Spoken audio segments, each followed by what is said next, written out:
Olá! Hoje a gente vai mergulhar num tema que, de um jeito ou de outro, mexe com todo mundo. A visão espírita sobre a deficiência. E, principalmente, tentar entender por que sentimos um impacto emocional tão forte diante dela.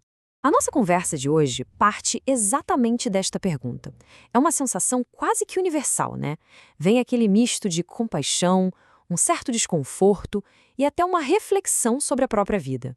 Mas de onde vem tudo isso? Vamos explorar a resposta que a filosofia espírita nos oferece. Bem, para começar, vamos na origem desse impacto. Segundo essa perspectiva, o que a gente sente não é só pena, sabe? É algo mais profundo. É como se fosse um conflito interno, uma intuição de que a vida é muito, mas muito mais do que aquela forma física que estamos vendo. A ideia central é basicamente esta. Lá no fundo, a gente intui, a gente sente a essência imortal daquela pessoa. O espírito, que foi feito para a perfeição, para o progresso. O choque vem quando essa percepção de dentro bate de frente com a realidade de um corpo limitado que está bem ali, na nossa frente. E para a gente aprofundar nisso, é fundamental entender a distinção que o Espiritismo faz entre o espírito e o corpo. Eles não são a mesma coisa. Pensa assim, um é a essência, o outro é o instrumento.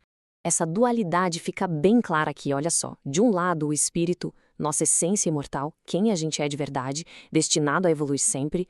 E do outro, o corpo, uma ferramenta temporária, um veículo que está sujeito às imperfeições da matéria, mas que é essencial para o espírito poder se expressar e aprender aqui na Terra. E essa citação do Allan Kardec, que codificou a doutrina espírita, vai direto ao ponto. É uma frase muito forte, né? Ela nos convida a olhar além da aparência, a buscar a identidade real daquele ser. Certo, se o corpo é só um instrumento, por que às vezes ele vem com tantas limitações? A análise espírita nos apresenta 3 possíveis propósitos espirituais para isso. E que não são castigos, viu? São, na verdade, oportunidades de aprendizado. São eles. Primeiro, as provas, que seriam desafios escolhidos pelo próprio espírito antes de reencarnar para acelerar seu crescimento. Segundo, as expiações, que são vistas como reajustes, consequências de ações de vidas passadas. E terceiro, as missões, quando o espírito aceita passar por uma condição difícil para despertar na gente sentimentos como a paciência e a solidariedade. Então, o ponto crucial aqui é que, dentro dessa visão, nada acontece por acaso. Aquele impacto que a gente sente viria também de um pressentimento de que estamos diante da justiça divina em ação, mesmo que a gente não consiga entender todos os detalhes. Agora, a gente entra num conceito que é, nossa, fascinante. O que acontece quando um espírito totalmente consciente, totalmente lúcido, habita um corpo que não consegue se expressar direito? Essa imagem nos força a quebrar um preconceito gigantesco. A ideia de que um espírito brilhante pode estar num corpo com cérebro ou membros comprometidos nos obriga a separar de uma vez por todas o valor de uma pessoa da sua capacidade física ou intelectual que a gente vê por fora. E olha só, o Livro dos Espíritos é muito claro sobre isso. A citação diz que as faculdades da alma, a nossa essência, continuam intactas, não importa quais sejam as limitações que o instrumento físico apresente. Agora, vamos virar o foco um pouquinho.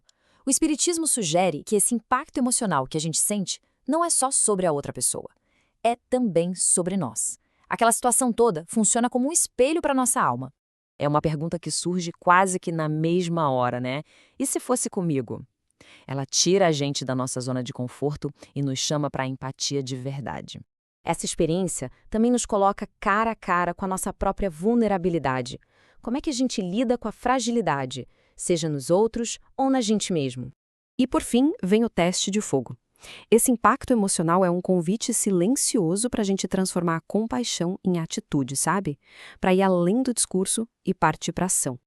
Então, caminhando aqui para o final da nossa análise, qual é a grande lição que a doutrina espírita propõe a partir desses encontros? É um convite para a gente enxergar aquilo que os olhos físicos não conseguem ver. Esse aqui é um dos pontos mais importantes para a gente desconstruir preconceitos. Evolução espiritual não tem nada a ver com a perfeição do corpo. Muito pelo contrário, muitas vezes um espírito, numa condição de grande limitação, pode estar numa missão de um valor moral enorme, ensinando a todo mundo ao redor.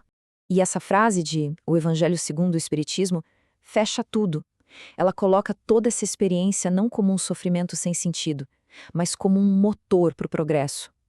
A prova não é para punir, mas para impulsionar a evolução de todo mundo que está envolvido.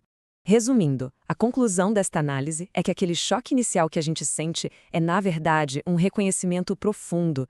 É a nossa alma intuindo a verdade espiritual por trás da aparência material.